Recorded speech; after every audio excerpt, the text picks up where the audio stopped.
Vamos dar início ao nosso estudo do Evangelho segundo o Espiritismo. Hoje, capítulo 18. Muitos os chamados e poucos os escolhidos. Item 16. Instruções dos Espíritos. Reconhece-se o cristão pelas suas obras. Vamos à leitura. Aqueles que me dizem, Senhor, Senhor, não entrarão todos no reino dos céus, mas só aquele que faz a vontade de meu Pai que está nos céus. Escutai essas palavras do Senhor, todos vós que repelis a doutrina espírita como uma obra do demônio. Abri os vossos ouvidos, pois o momento de ouvir chegou. Basta trajar a lebre do Senhor para ser um fiel servidor? Basta dizer, eu sou cristão, para seguir o Cristo? Procurai os verdadeiros cristãos e vós os reconhecereis por suas obras. Uma árvore boa não pode produzir maus frutos, nem uma árvore má produzir bons frutos. Toda árvore que não produz bons frutos é cortada e lançada ao fogo. Eis as palavras do Mestre. Discípulos de Cristo, compreendei-as bem. Quais são os frutos que deve produzir a árvore do cristianismo, árvore poderosa, cujos ramos espessos cobrem com sua sombra uma parte do mundo, mas que ainda não abrigaram todos aqueles que devem se reunir ao seu redor? Os frutos da árvore de vida são os frutos de vida, de esperança e de fé. O cristianismo procura espalhar os seus frutos, mas quão poucos os colhem. A árvore é sempre boa, mas os jardineiros são maus. Eles quiseram conformá-la à sua ideia, quiseram modelá-la segundo as suas necessidades. Eles a cortaram, diminuíram-na, mutilaram-na. Seus ramos estéreis não produzem maus frutos, pois nada produzem. O viajor sedento que se detém sob sua sombra para procurar o fruto da esperança que deve lhe restituir a força e a coragem, não distingue senão ramos infecundos fazendo pressentir a tempestade. Em vão, ele procura o fruto de vida na árvore de vida. As folhas caem secas. A mão do homem, de tanto manejá-las, queimou-as. Abri, pois, os vossos ouvidos e os vossos corações, meu bem amado. Cultivai essa árvore de vida cujos frutos dão a vida eterna. Aquele que a plantou vos convida a cuidá-la com amor, e havereis de produzir ainda com abundância seus frutos divinos. Deixai-a tal como o Cristo vô-la deu. Não a mutileis. Sua sombra imensa quer se estender sobre o universo. Não encurteis seus ramos. Seus frutos benfazejos caem em abundância para sustentar o viajor sedento que quer atingir o objetivo. Não os colheis, esses frutos, para os guardar e os deixar apodrecer, a fim de que não sirvam a ninguém. Há muitos chamados e poucos escolhidos. Há assambarcadores do pão de vida, como os há frequentemente para o pão material. Não vos enfileireis entre eles. A árvore que produz bons frutos deve distribuí-los para todos. E depois, procurar aqueles que estão sedentos. Conduzi-os sob os ramos da árvore e dividi com eles o abrigo que ela vos oferece. Não se colhem uvas dos espinheiros. Meus irmãos, distanciai-vos, pois, daqueles que vos chamam para vos apresentar as dificuldades do caminho e segui aqueles que vos conduzem à sombra da árvore de vida. O Divino Salvador, o justo por excelência, disse, e suas palavras não passarão. Aqueles que me dizem, Senhor, Senhor, não entrarão todos no reino dos céus, mas só aqueles que fazem a vontade do meu Pai que está nos céus. Que o Senhor de bênçãos vos abençoe, que o Deus de luz vos ilumine, que a árvore de vida derrame sobre vós seus frutos com abundância. Crede e orai. Simeão, 1863. Conosco, nesta noite, para facilitar e auxiliar na reflexão do estudo, os amigos Ives Facuri e Gisele Eleutério. A vocês aqui presentes e aos amigos que nos acompanham pelas redes sociais, bom estudo e boas reflexões. Boa noite a todos, boa noite aos internautas que nos acompanham. A gente está dando continuidade ao estudo, né, do Evangelho segundo o Espiritismo. A gente está terminando o capítulo Muitos Chamados e Poucos Escolhidos, e nos coube, a Ives, a trabalhar hoje, reconhece-se o cristão pelas suas obras, né? Pela leitura do texto, fica claro para a gente, né, que o que nos está cobrando, na verdade, são obras, são atitudes, são comportamentos. E à medida que a gente vai caminhando no capítulo que se encerra agora, todo o capítulo ele vem retratando, né, dessa importância das obras. Ele fala da parábola do festim, das núpcias, a porta estreita, muito se pedirá àquele que muito recebeu. Aqueles que dizem Senhor, Senhor, não entrarão todos no reino dos céus. E terminando o capítulo, reconhece-se cristão pelas suas obras, né? E aí, o que fica para a gente, quando ele coloca a questão que muito se cobrará daquele que muito recebeu, fica o compromisso nosso em relação a todos os aprendizados, conhecimentos que nós já temos da doutrina espírita e dos mandamentos, né? O tempo todo tem sido deixado muito claro para a gente a importância das nossas obras, a importância da caridade, a importância do nosso comportamento justo.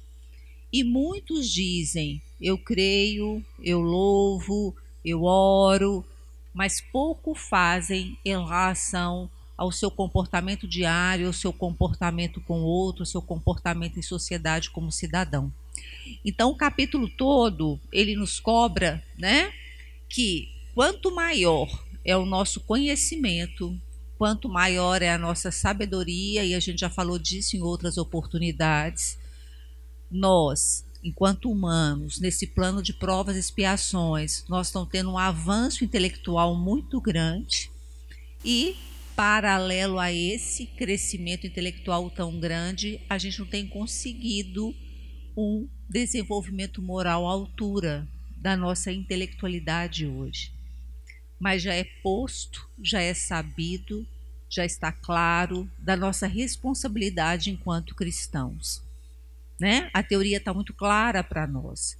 Desde o Sermão das Montanhas, desde as bem-aventuranças, nós estamos num mundo de provas e expiações, tentando melhorar em termos de virtudes, nos transformarmos em espíritos virtuosos, para que a gente possa rumar para um mundo de regeneração. O que falta se nós já temos o conhecimento? Atitude. Tomar, né, como compromisso de fato as bem-aventuranças, a tal da transformação íntima, da reforma íntima, desse movimento dinâmico e diário de se refazer, de se reconstruir, de se reorganizar enquanto cristão. Nós não somos perfeitos, por isso nós estamos aqui juntos nesse plano. E é por isso exatamente o que vai nos diferenciar, né, é exatamente as atitudes que a gente tem no nosso dia a dia. Nós somos sujeitos da nossa evolução. E enquanto sujeitos, nós somos seres ativos, né? E a gente só vai conseguir, de fato, ser reconhecido por nossas obras quando, de fato, a gente realizá-las.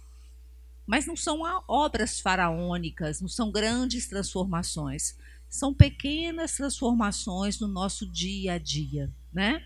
E aí eu trouxe o Eurípides brincou ali comigo agora, não é Palavras da Vida Eterna, não. Mas quando eu penso na questão, né, de sermos cobrados pelas nossas obras, tem uma passagem do Palavras de Vida Eterna que Paulo coloca para a gente na carta de Coríntios. Estamos orando a Deus para que não façais mal algum, não para que simplesmente pareçamos aprovados, mas para que façais o bem. Né? Então Paulo deixa muito claro nessa carta ao Coríntios. O propósito é que a gente faça o bem. O propósito é que a gente seja virtuoso. O propósito é que a gente seja benevolente e caridoso. E isso só se realiza através de ações e de comportamento, e não de palavras. Se fosse por palavras, seria muito fácil, né? Mas o que a passagem do Evangelho está nos cobrando são obras, são atitudes, são comportamentos coerentes e convincentes daquilo que a gente já sabe, daquilo que a gente já tem como conhecimento do propósito divino, do propósito evolutivo, do propósito da espiritualidade para nós, né? Então é um convite às obras, é um convite a um fazer. E essa passagem do Palavras de Vida Eterna, eu gosto dela porque ele fala que não estão nos exigindo muita coisa, né? E ele fala que, sem dúvida, não pode socorrer a todos os enfermos que choram na terra. Entretanto, ninguém está proibido de atenuar a aprovação de um amigo ou de um vizinho, propiciando a certeza de que o amor não desapareceu dos caminhos humanos. Indiscutivelmente, não pode sanar as dificuldades totais da família em que nasceste. Todavia, ninguém está interditado no sentido de ajudar um parente menos feliz ou cooperar na tranquilidade que se deve manter em casa. Não te afastes da cultura do bem, sob o pretexto de nada conseguir se realizar contra o domínio das atribuições que lavram no planeta. O Senhor nunca nos solicitou impossível e nem nunca exigiu da criatura falível espetáculos de grandeza compulsória.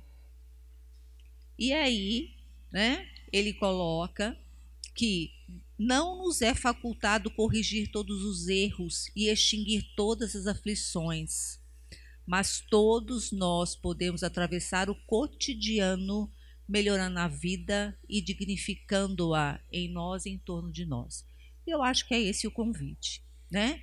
É o cotidiano em obras, que no meu dia a dia a gente consiga ter atitudes, ter comportamentos que de fato sejam condizentes com aquilo que a gente crê e com aquilo que a gente sabe. Eu já dei esse exemplo outras vezes. Se você sai do país, né, e estaciona um carro num lugar lá, aí alguém vira e fala assim: você vai ser multado, você não poderia ter parado o carro aqui. Aí você fala: perdão, me desculpa, eu não sabia. Eu não sabia que não podia parar aqui. Você chegou num lugar novo, numa outra língua, você não sabe a cultura, você não sabe a regra, e aí você, por um equívoco, você errou. Mas você estava ignorante para aquela lei, né?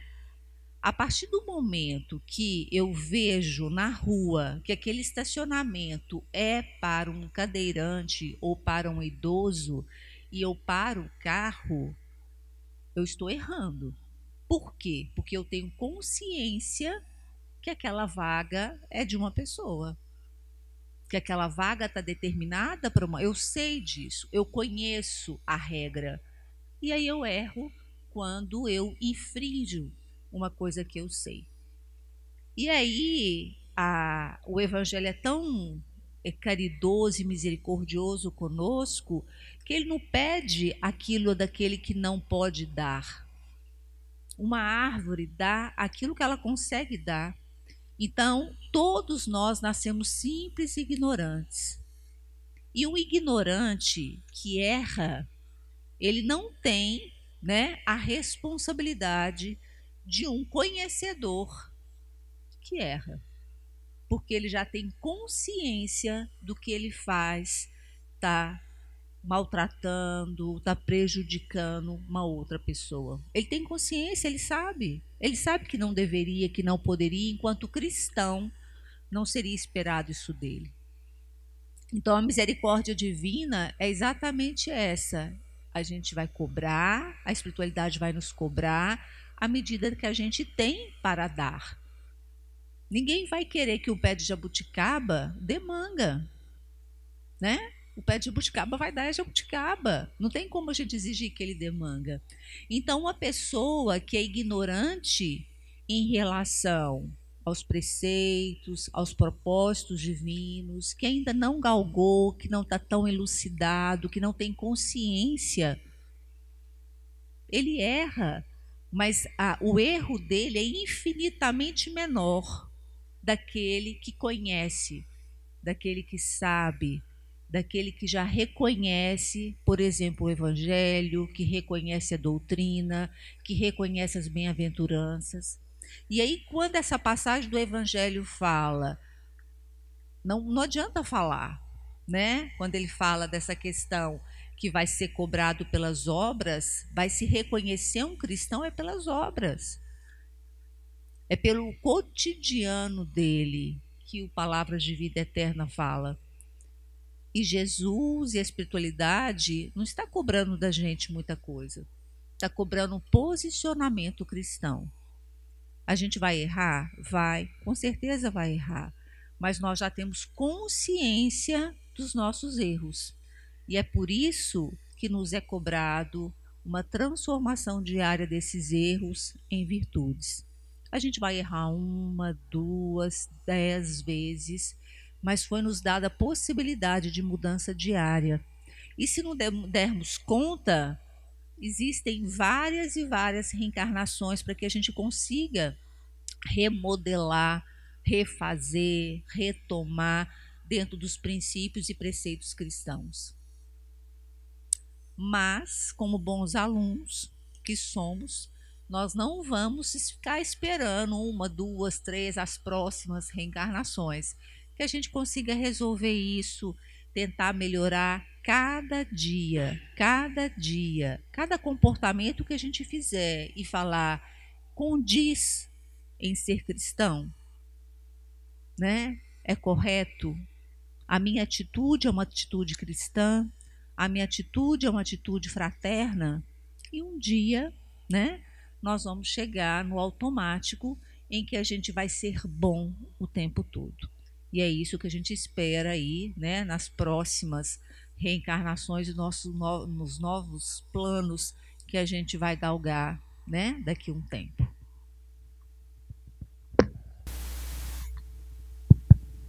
Boa noite, pessoal.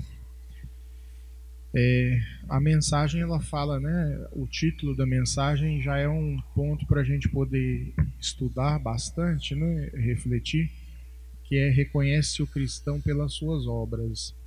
Então, a Gisele falou muito bem da importância da gente ser cristão no dia a dia, de poder realizar, de poder fazer alguma coisa, sair da zona de conforto. Isso é importantíssimo, né, para a gente que está em busca da evolução espiritual, do engrandecimento enquanto ser humano. Mas é preciso a gente refletir, né, quando fala assim, reconhece o cristão pelas suas obras, como a árvore também pelos frutos, como a mensagem exemplifica. Primeiro, também a gente precisa entender o que seria obras, né? Porque apressadamente a gente pode analisar obras como sendo assim, o bem que eu faço num voluntariado, uma cesta básica, ajudar alguém, construir um centro espírita como esse aqui, que abriga a todos nós. Isso são obras. Não deixa de ser.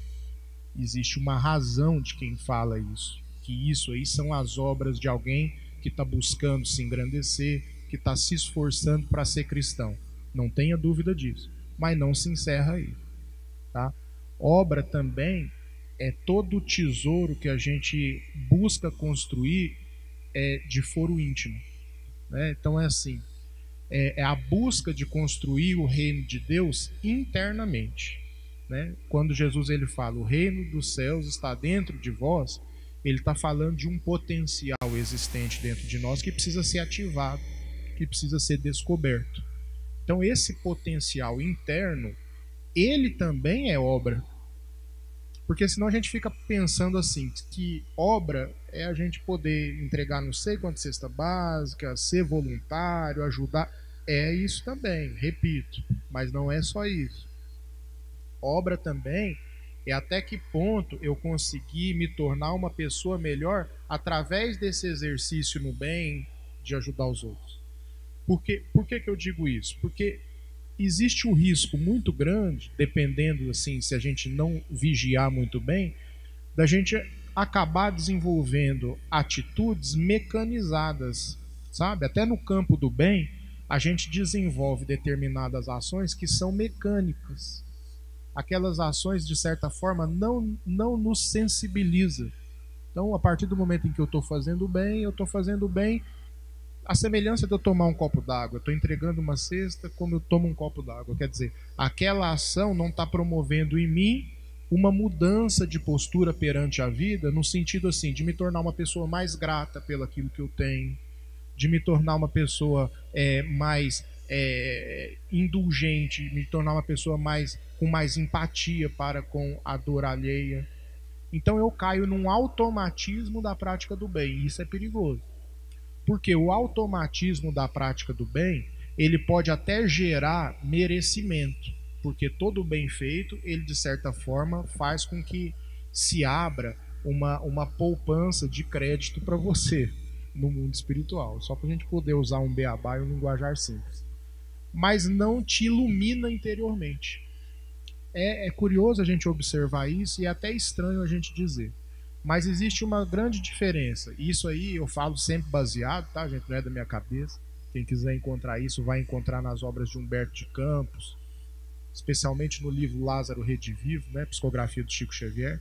Ele estabelece uma diferença entre mérito espiritual, merecimento, e iluminação. É diferente uma coisa da outra. Porque às vezes eu tenho merecimento, mas eu não tenho determinada estatura espiritual que me faça colher os frutos do meu merecimento. Vou dar um exemplo para vocês. André Luiz, quando desencarnou, alguém já leu o livro Nosso Lar, ouviu o filme? Levanta a mão, por favor. Muitos de vocês já. Narra a história de um médico, né? Muitos dizem que foi Carlos Chagas, mas eu não quero entrar nesse mérito. Que ele foi para uma região obscura no mundo espiritual depois do seu desencarne. Ou seja, ele foi para o chamado inferno dos católicos, né? Só que diferente dos católicos, a gente acha que esse inferno, vamos dizer assim, ele é interior, e outra coisa, ele é temporário, ele não é definitivo, tá? Então, quer dizer, ele foi para uma região inferior quando ele deixou o corpo físico no mundo espiritual. E ele ficou nessa região inferior, chamada umbral, por quase 9 anos. E nessa estadia dele, nessa região inferior, em que ele coloca que ele passou por muitas dificuldades, né? Lá entrava muito pouca luz solar, por exemplo, era, como se diz, imperava a barbárie nessa região inferior. É quase como Dante Alighieri descreve o inferno na Divina Comédia. Ele coloca que ele passou ali, comeu pão que o diabo amassou, como se diz, né? Mas, no entanto, durante todo o tempo que ele esteve nessa região espiritual inferior, ele estava cercado de benfeitores espirituais que ele não conseguia ver. Por que ele estava cercado de benfeitores espirituais? Porque ele tinha algum mérito. Ele tinha algum mérito. Então os mentores espirituais tentavam ajudar, mas por falta de iluminação interior, ele não conseguia ver. É uma questão vibratória. Até para a gente poder colher os frutos do nosso merecimento, a gente precisa de determinada condição vibratória. E se a gente for parar para analisar, é curioso isso, porque se aplica no campo prático da nossa vida. Se você está muito agitado interiormente e você está com um problema a ser resolvido, muito dificilmente aquela sua agitação vai te permitir ver uma saída para o problema que você está passando. Você precisa de uma tranquilidade, aí de repente, agora eu vi aquilo que eu não estava vendo. Por que eu vi? porque eu não estou mais agitado, eu não estou mais desesperado. Tanto é assim que muitas vezes você vai fazer uma prova de concurso ou de vestibular, se você é tomado pelo nervosismo, o seu conhecimento você não consegue aplicar ali, porque você não está num grau de serenidade de fazer aquele conhecimento fluir na prova. Então é mais ou menos isso, né? O André Luiz, ele tinha o merecimento, mas ele não tinha o sossego interior, a paz da consciência, a iluminação espiritual para receber aquilo ali.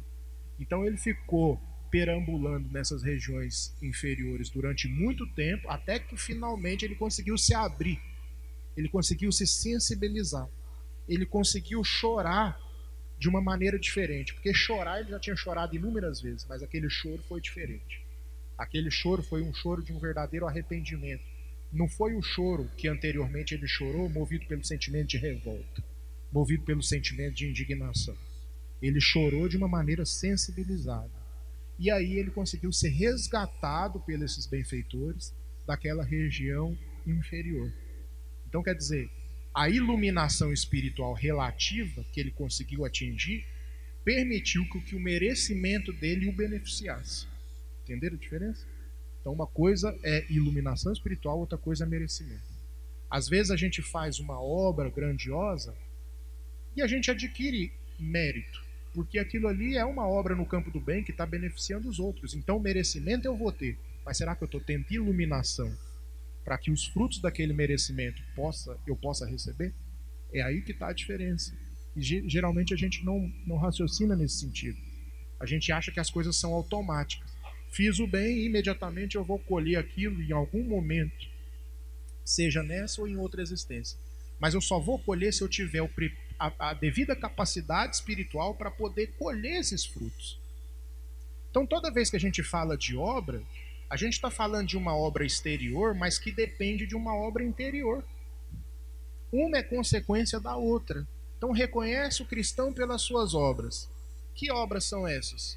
A obra de eu poder me livrar de um sentimento ruim é uma obra que eu estou construindo. Fora ou dentro? Dentro. A obra de eu mudar os meus pensamentos é uma obra que eu estou... Meus pensamentos negativos, né? Pessoa que pensa negativamente grande parte do seu dia, ou é muito pessimista, ou é muito raivosa, ou, enfim, tem um pensamento, de uma maneira geral, negativo, vamos dizer assim. Você tentar mudar esse padrão mental é uma obra que você está realizando. Então quer dizer, essas obras, elas são válidas e elas são extremamente importantes para aquele que quer ser reconhecido como cristão. Então quer dizer, é um trabalho de edificação interior. Existe o trabalho de edificação exterior, mas ele nada vale se por dentro eu sou oco, se por dentro eu sou vazio, se por dentro eu não me esforço, se por dentro eu não busco me renovar. Entendem? Então quer dizer, obra tem que ser encarado num sentido mais amplo. Porque quando a gente fala em obras, a gente está falando dessa questão interior e da questão exterior. Na questão interior, a gente está falando de uma obra pessoal, uma caridade para comigo mesmo. Porque quando Jesus ele fala assim, amai ao próximo, ele completa, como a ti mesmo. Então essa obra interior faz parte do amor a si próprio, tá? Que é pré-requisito para o amor ao próximo. Quem não ama a si mesmo, não ama ao próximo. Tá? Por quê? Porque ninguém dá o que não tem. Primeiramente, você tem que se preencher de bons sentimentos para que aqueles bons sentimentos eles possam transbordar de você. Senão, não transborda, você está vazio.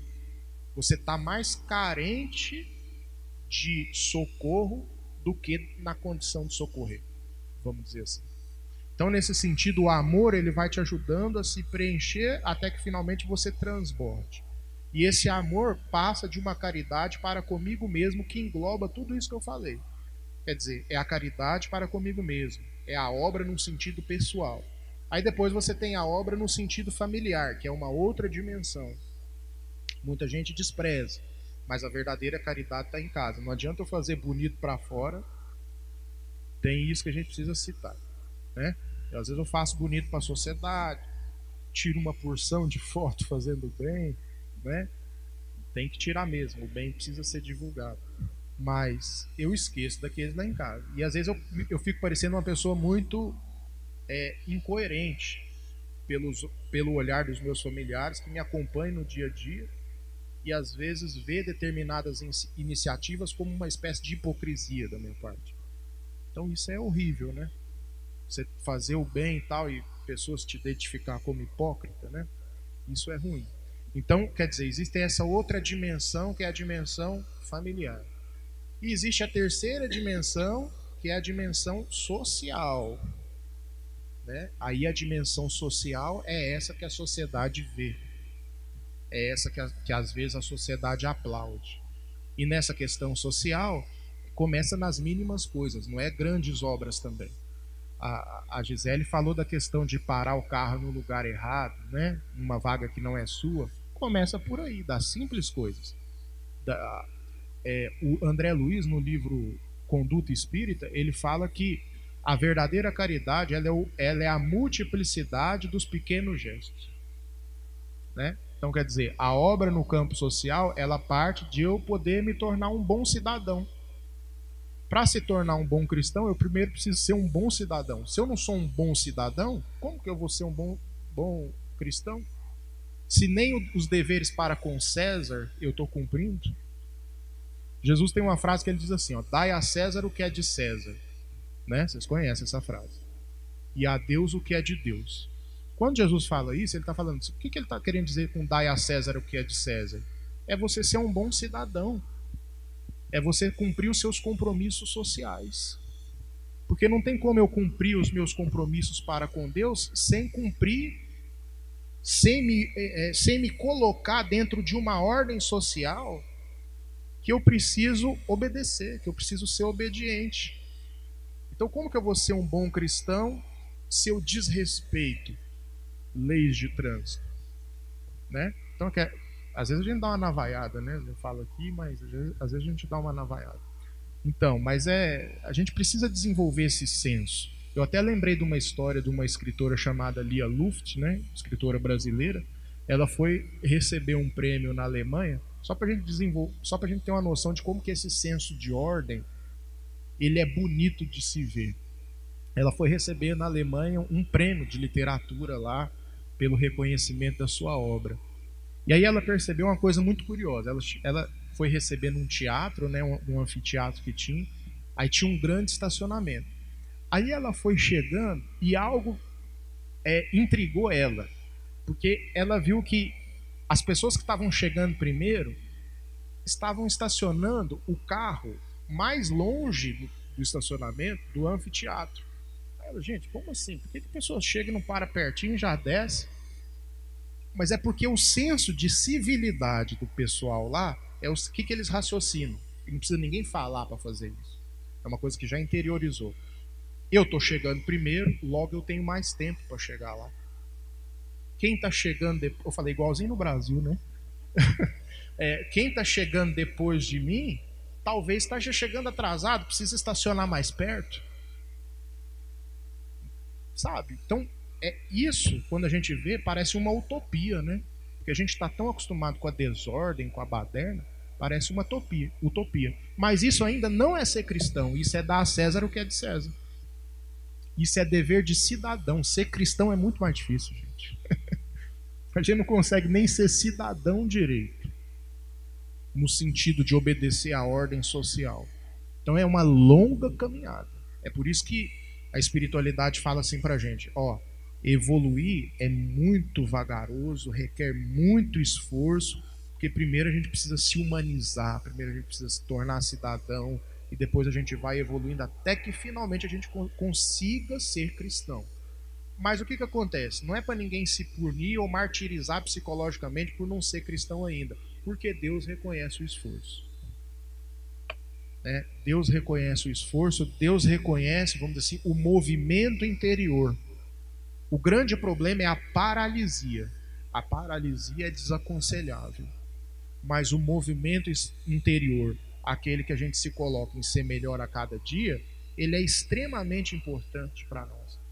Ir de passo em passo, a fim de que a gente possa também não querer dar um passo maior do que a nossa perna, em termos evolutivos, porque isso aí também é um orgulho, tá?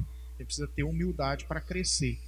Eu lembro quando comecei no Espiritismo e me empolguei, né, tem muito tempo isso, me empolguei e tal, achei que eu poderia virar os Francisco de Assis da noite pro dia, só quebrei a cara com isso. Até eu comecei a fazer palestra, eu tinha 18 anos, né? Minha primeira palestra foi com 18 anos. Estou com 34 hoje. Mas foi com 18 anos, eu, né, pedi para minha mãe uma oportunidade, que ela era do departamento de estudo do Centro Espírita Maria de Nazaré. Foi a única palestra que eu pedi, foi essa, para mim começar. E aí o que acontece? Eu fui, ela falou assim, não vou te dar oportunidade. Engraçado que ela gostava dos meus comentários no Evangelho do Lar, mas quando eu pedi para ela fazer uma palestra, ela não deixou. Ela falou, não, que isso, não, estuda mais, prepara mais. Eu já vim estudando tem muito tempo, já tinha muito tempo.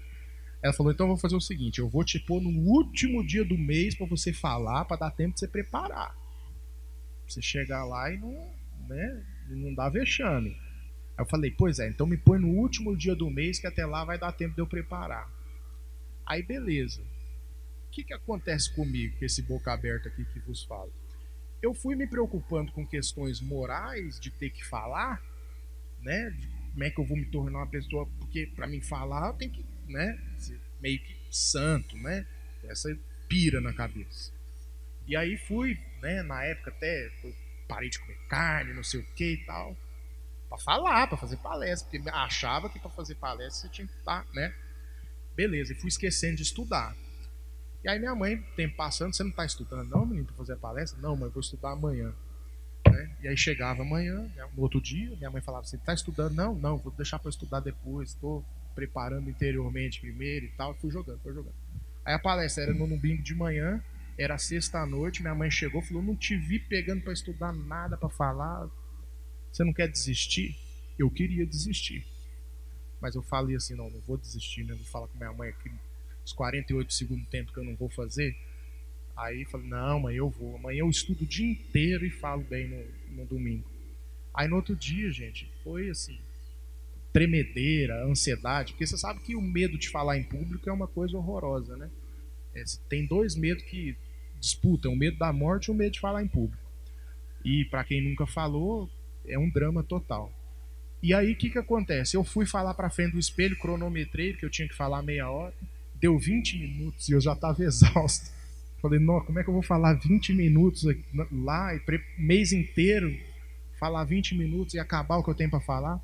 Aí eu fui acrescentando, aí deu 25 minutos de fala. Eu falei, vai assim mesmo. Cheguei lá, gente, eu vou contar uma coisa para vocês. Foi uma vergonha que eu dormi o dia inteiro, para vocês terem ideia. Eu não consegui falar nada, só pedi desculpa, né? Fiquei tremendo. Acho que tem gente que me acompanhou, que viu essa primeira palestra minha, né? E aí não falei nada, pedi desculpa, tremedeira, não conseguia falar. Desci, sentei. Aí minha mãe subiu e tal, já tinha experiência, fez a palestra para mim, falou assim, ele pediu para fazer uma palestra, muitos filhos estão pedindo outras coisas, ele me pediu para falar, ainda deu uma moral para mim, me enalteceu lá. Mas eu fiquei triste o dia inteiro, dormindo. E assim, o trauma era para mim nunca mais me apresentar. Mas a espiritualidade me deu uma lição. Porque na segunda palestra eu já me soltei mais. A lição que a espiritualidade me deu é o seguinte, não tenta se colocar na condição de médico, não. Na condição de... Se coloca na condição de doente, tendo como trabalho o remédio que você precisa para se curar. Porque a minha postura, no fundo, de querer me preparar moralmente, era uma postura de orgulho, de falta de humildade, de querer falar por cima.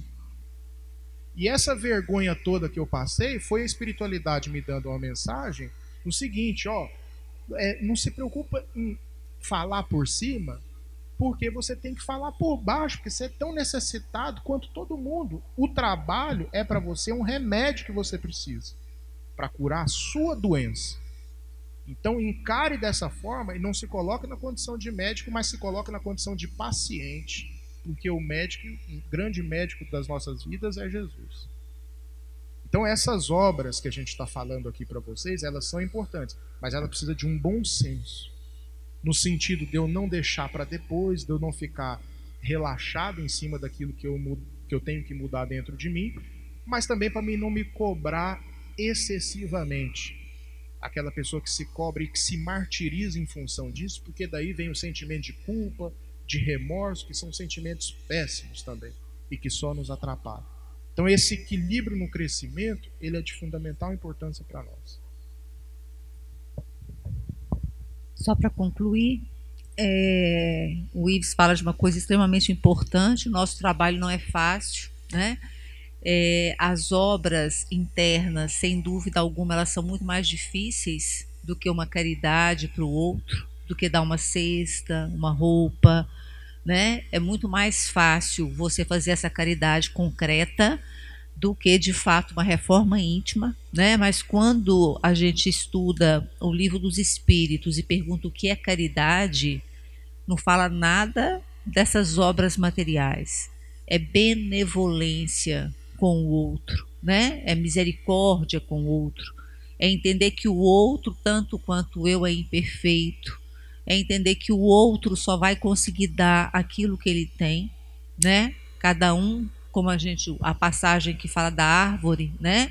A nossa árvore, ela vai dar frutos de acordo com aquilo que eu já tenho de conhecimento. E esse capítulo, quem puder retornar nele, é um capítulo muito interessante, porque ele nos coloca num lugar de muita responsabilidade.